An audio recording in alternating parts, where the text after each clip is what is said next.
I'm sorry, sir, but you're going to have to wait outside like everyone else. No exceptions. Get out of here. Can't you see I'm with a patient? Are you trying to blackmail me? You don't know who my wife is. She wouldn't believe you. Now get out. Wait now. What do you want? Deal. But I'm in the middle of something. I'll have to drop it off later. Now never speak to me about that again.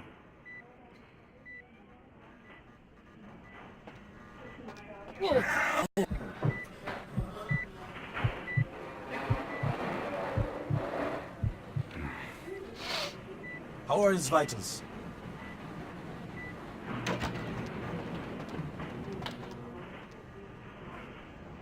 If you think you might die, raise your hand.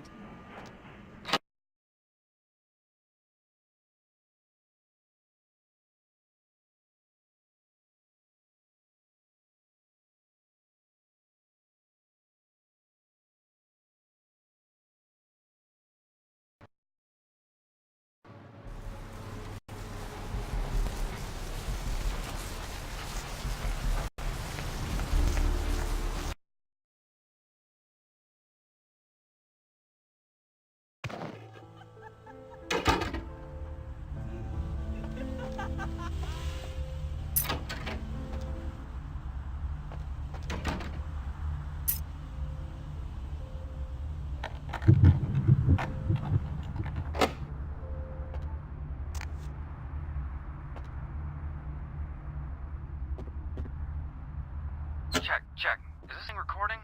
God, I hate these things. Anyway, the McGee case is getting weirder all the time. I found where he's been hiding and I saw some really creepy stuff down there. There was no sign of McGee. I'm gonna follow up on another lead I got too. I updated the files on the computer.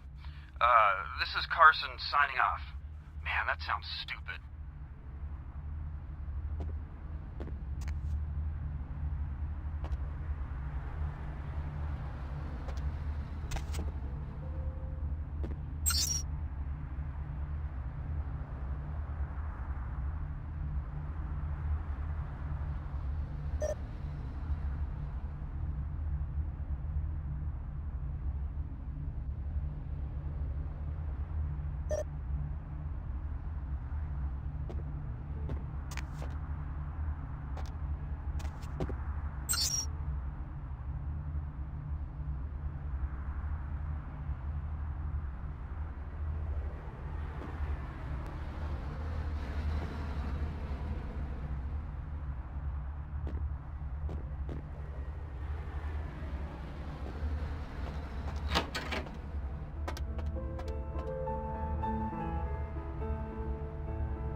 Did you waste those sons of bitches?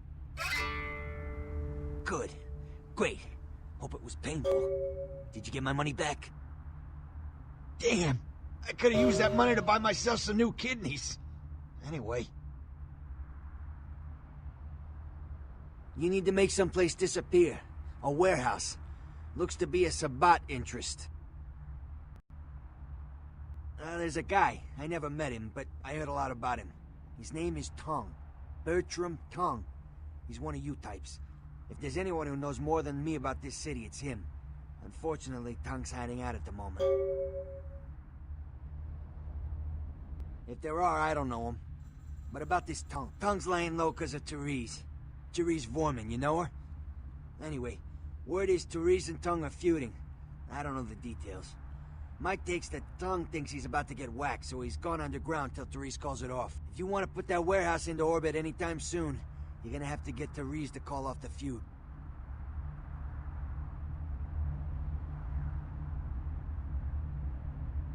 She's the woman around here. Power player. Nice looking broad for a dead chick, but personality like stone.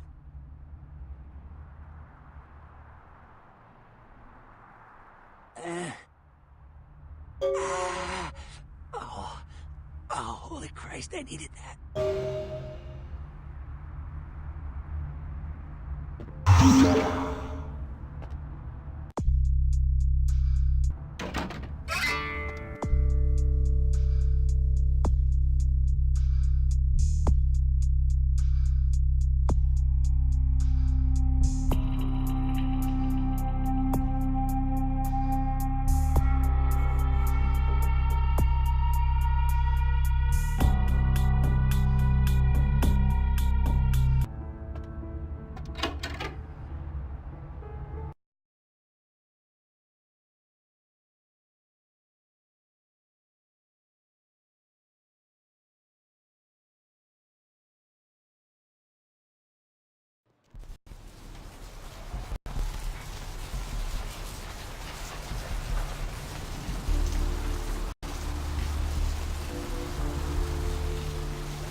Good God.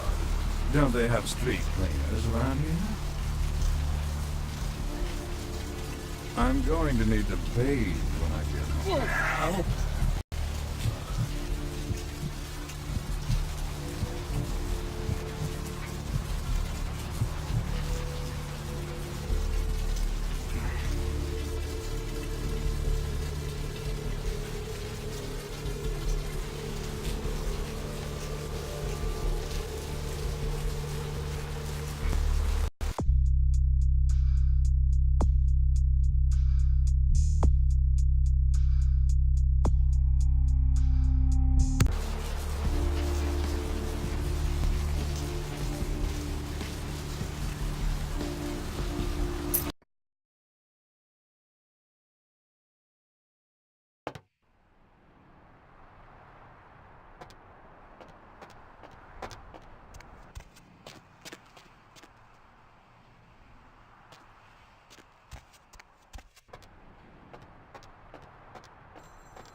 Hello? Might I speak with Mr. McGee?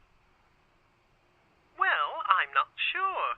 I had an appointment with him a few days ago, but he never seemed to show up. Do you know when he'll return? You are? Isn't that a coincidence? Why are you looking for him?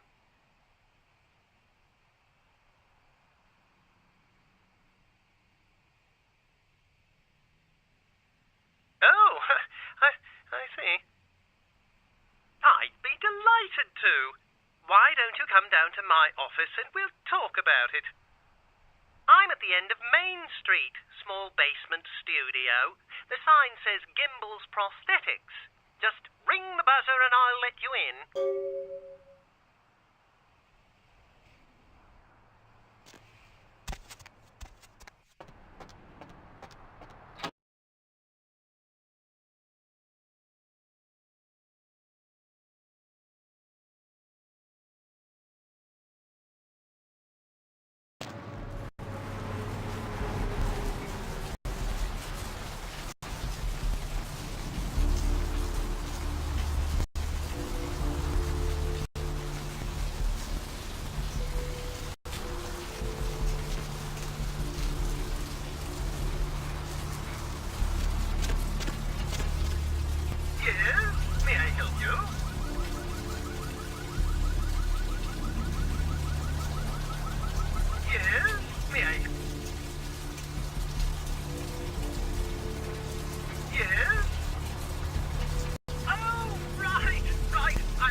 Hello! Welcome to Gimble's Prosthetics and Medical Supplies. You're here about the missing Mr. McGee, am I right? Oh, yes, forgive me. My name is Gimble. Stanley Gimble. But, oh, dear, let us dispense with formalities. You can call me Stan.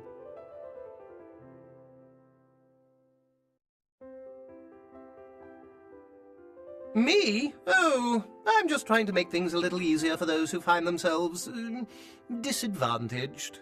Giving a helping hand, you might say. A leg up. Bloody clever, that one.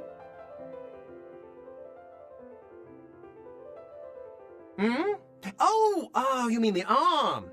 Yes, that's an interesting story, if you've got the time for one. Well, you might say I have a certain love affair with the human anatomy. An obsession, really. Prosthetics seemed a natural occupation in which to, focus my enthusiasm, as it were.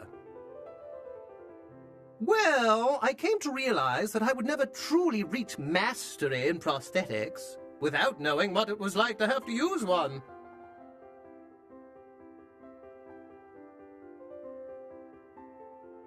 And so I decided, quite out of the blue actually, to cut off my own arm. My work, as you can well imagine, has quite improved since then.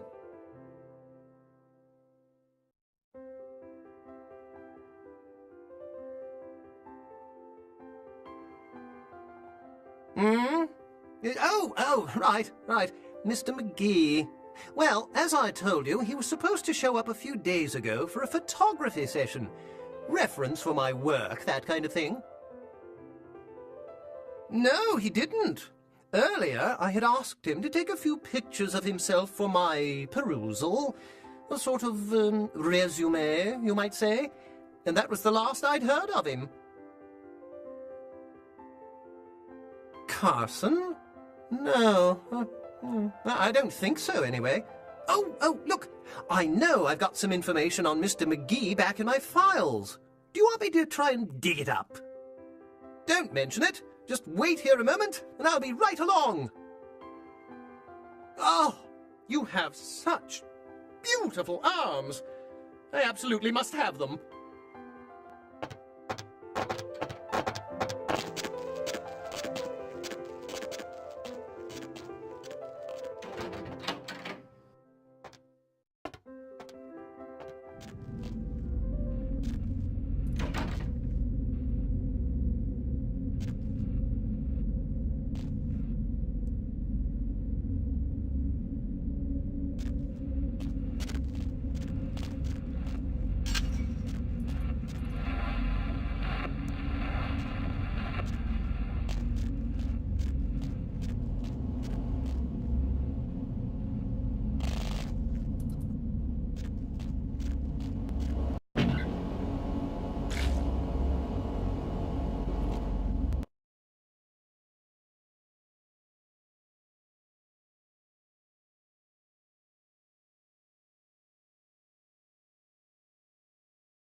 Huh?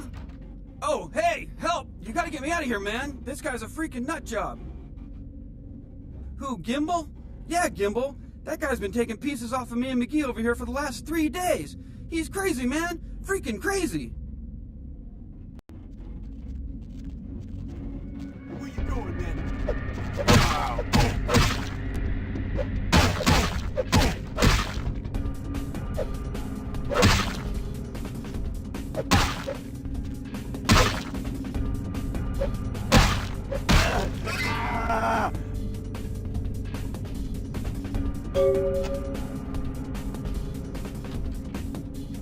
Thanks, man. You're a lifesaver. I wasn't sure I was gonna make it. I'm telling you, I've been on some weird cases, but this one takes the cake. Yeah, that's me. How did you know? He did? Oh man, that's solid. I owe that guy big. I hope I can figure out a way to get him back for this. What? Oh no, man. No, not for me anymore. Look at my hand. Gimbal took my trigger finger for a trophy. I'm all through with this business. I hate to leave Arthur in a lurch, but that's just the way it is. Thanks again. Don't worry, I'll take care of old Stumpy here.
What's shaking? What? Ain't coming back? What do you mean he ain't coming back? Man, that's a tough one. Bounty hunter ain't no good without his trigger finger. Well, hell, that really leaves me in hot water, boy. Gonna cost old Arthur real good. Oh, yeah. Sorry about that. Here you are. I got this guy with a sheet a mile long, put in on 3 warrants. His girlfriend put up for the bond, and now he missed the court date. I can't get in touch with either of them. Want a job? Well, it won't be much of a job since you ain't licensed and all, but until I can get me another bounty hunter, I need you to find out if this guy skipped town or what. Great, all right. The guy's name is Mike Durbin. Goes by the name Muddy. His girlfriend put up for his bond. She lives over there above Tripp's pawn shop. Her name is Marion Murrieta, but I haven't been able to get in touch with her. Well, I wouldn't normally tell you this, but since you did help me out, Tripp down at the pawn shop. He's a little fried and paranoid, so he don't usually sell guns to anyone, but just tell him old Arthur sent you, he'll set you up all right.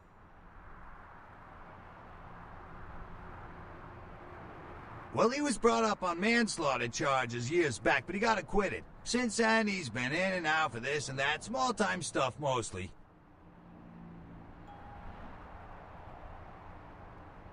That's right, Marianne Murrieta, in them crappy places above the pawn shop. Find out where the hell Muddy is, where is he going, whatever. But be careful, you're not licensed, and if anything bad goes down, I don't know you hear me?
It's the pungent sewage of hell, seeping into the cracks of this putrid purgatory.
Hey, Mayor, it's Mike. Look, I gotta head downtown for a few days, maybe longer. If Reno calls, tell him to meet me down there. We got something to discuss, apparently. I'll be at Milton's place in the Skyline Lofts 2A. Sorry, baby. I'll explain everything later.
she's going to be so upset with me.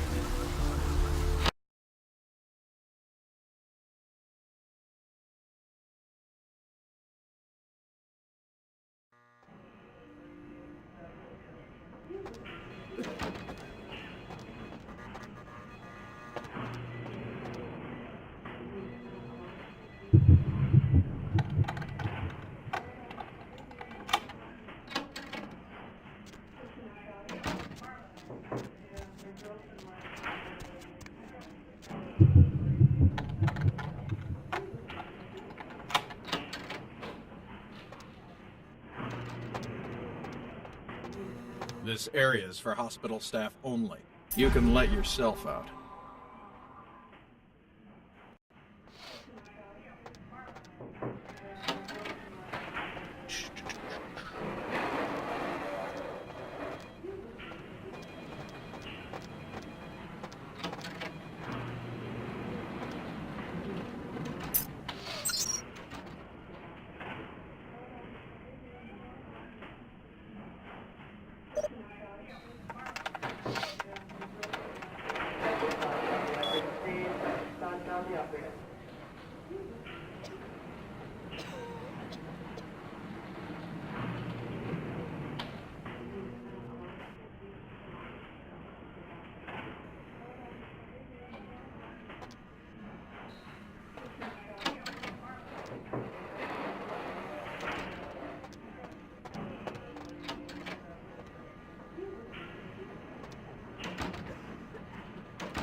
Mr. Boothman, tell the operator. Dr. Boothman, tell the operator.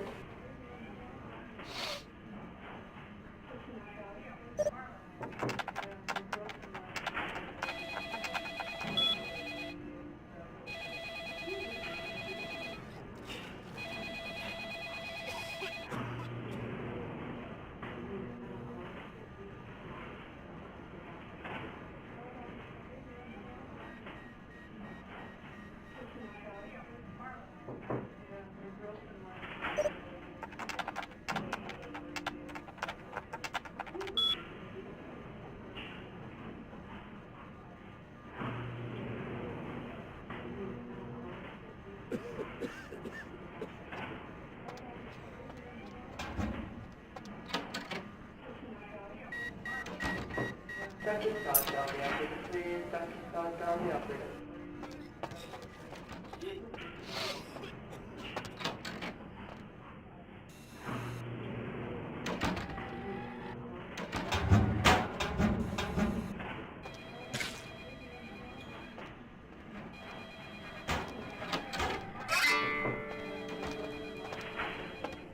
Dr. Scott, tell the operator, please. Dr. Scott, tell the operator.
Dr. Scott, tell the operator, please. Dr. Scott, tell the operator.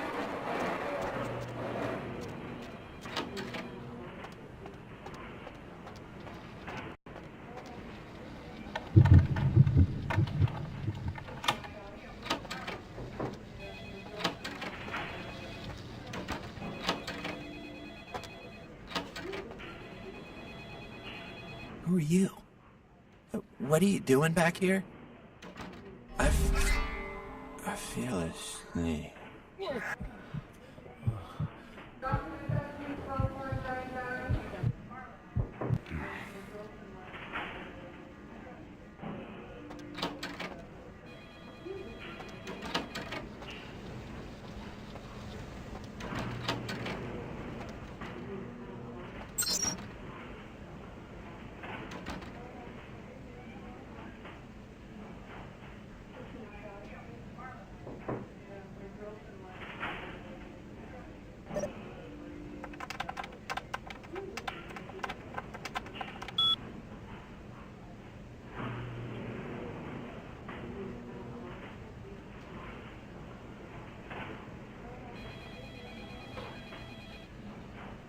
Dr. Bethlehem, tell the operator. Dr. Bethlehem, tell the operator. Dr. Stein, tell the operator, please. Dr. Stein, tell the operator.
Drop of it on my tongue, sliding down my throat.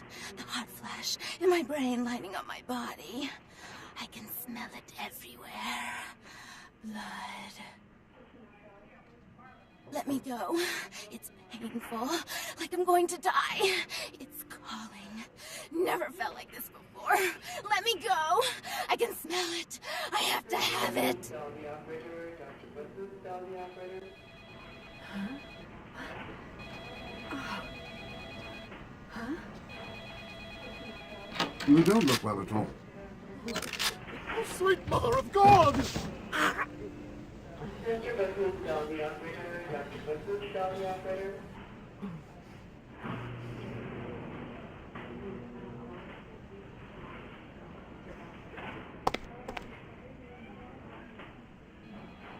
The heat. It's never been so satisfying. All of it. I drank until I heard his heart stop, and I was sucking on a dry, dead artery. It was euphoric. But I've killed him. I've never killed anyone before. What happened? What came over me? What just happened? It's not who I am. I've never done anything like that before. I'm not a monster.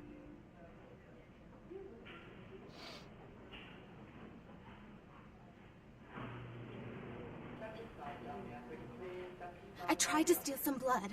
I heard they sold it. I was hungry, and I can't hunt in town. They caught me, and I was trapped. Thought I'd never escape, but I killed a man. I have to get out of here. My name is Lily. E? You know E? How do you know E? I tried to tell E about his condition, but he was so furious at me for what I'd made him into, he wouldn't listen. A thin blood, from what I've been told, is a vampire whose blood is weaker than most.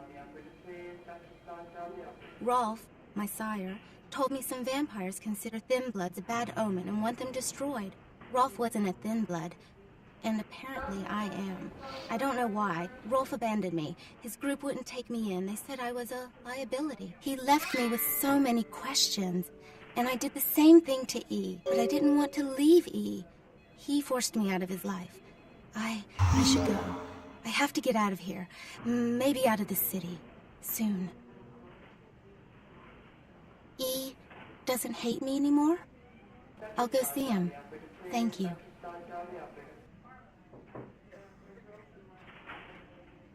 Oh, about tonight, what I did?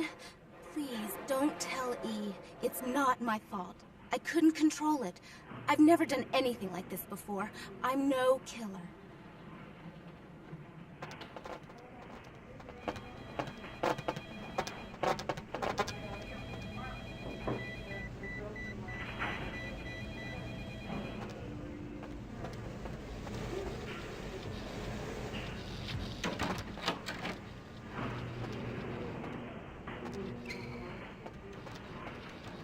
Why'd you have to go and let that bitch out?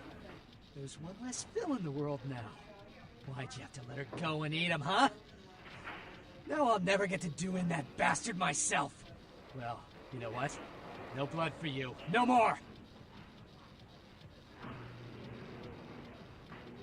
Right, a transaction. Green for red. Interested?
I'm going to need a shower.